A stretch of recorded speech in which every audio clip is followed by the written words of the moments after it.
Գիտակցում եմ, որ մարդկային կյանք կարող է փրկվել։ Այս գիտակցությամբ է 44-ամյա Ժաննա Մուրադյանը գալիս Յոլիան արյունաբանության եւ ռուսկաբանության կենտրոն։ Արյան դոնոր է արդեն 4 տարի։ Կարող է մեր ընտանիքներում շրջապատում լինել նույն խնդրով մեկը,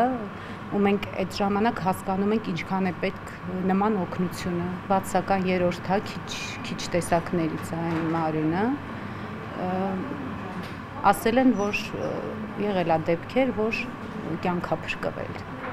Ես հավատում եմ։ Հայաստանում արյան պաշարների համալրումը մեծապես կախված է նման գիտակցություն ունեցող մարդկանցից։ Յոլիան արյունաբանության եւ ռուսկաբանության կենտրոնում օրական միջինում 50 անձ դառնում է արյան դոնոր։ Պետք է հիշել, որ արյունը ունի արհեստական փոխարինիչներ, այն հնարավոր չէ փոխարինել դեղամիջոցներով, հնարավոր չէ արտադրել լաբորատորիաներում, ուստի այդքան անհրաժեշտ արյան միակ աղբյուրը պոտենցիալ առողջ մարդն է։ Եվ մենք պետք է հիշենք, որ մեզնից յուրաքանչյուրն ունի ներուժ կյանք փրկելու առանց դեղերի, առանց հմտությունների, բարդ գործողությունների, գերբնական ուժերի, պարզապես մեր արյան միջոցով։ Տարեստարի նկատվում է անհատույց դոնորների բացարձակ թվի աճ։ 2024 թվականի ընթացքում Հայաստանում իրականացվել է 23600 արյունատվություն, որից 16%-ն անհատույց։ Այդ դոնորների մոտավորապես կեսը 9156-ը եղել են Յոլիան արյունաբանության եւ ռուսկաբանության կենտրոնում։ Յոլիան կենտրոնում անվարձատույց դոնորների թիվը աճել է 13%-ով, իսկ դոնորների ընդհանուր թիվը 12%-ով։ Դա բավականին լավ ցուցանիշ է, ընդ որում այդ աճը տարեց տարի, ամեն տարի նկատվում է,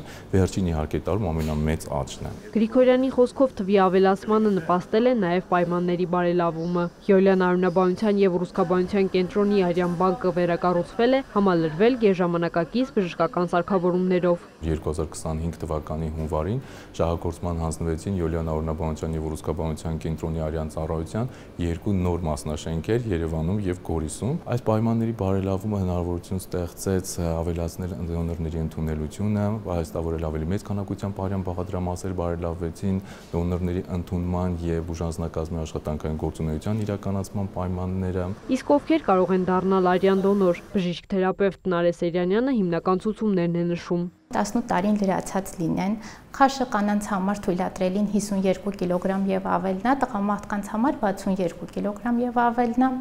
Կարևոր ցուցանիշը իրանց հեմոգլոբինի թիվը, որը անպայման ստուգվում է արյունատվությունից առաջ։ Ճնշումը նույնպես կարևոր ցուցանիշ է, սիստոլիկ ճնշումը պետք է 160-90-ի միջակայքում լինի, դիաստոլիկը 100-ից 60-ի միջակայքում եւ պուլսը, որ պետք է 60-ից 90 լինի, սրանք հիմնականը։ Բացի կենտրոն այցելելու հնարավորությունից իրականացվում են նաև արտագնա արյունատվության ակցիաներ։ Ցանկացած կազմակերպություն կարող է դիմել Յոլիան արյունաբանության եւ ռուսկաբանության կենտրոնին եւ շարժական արյան կայանը բժիշկների թիմով կմեկնի տեղում արյունատվություն կազմակերպելու։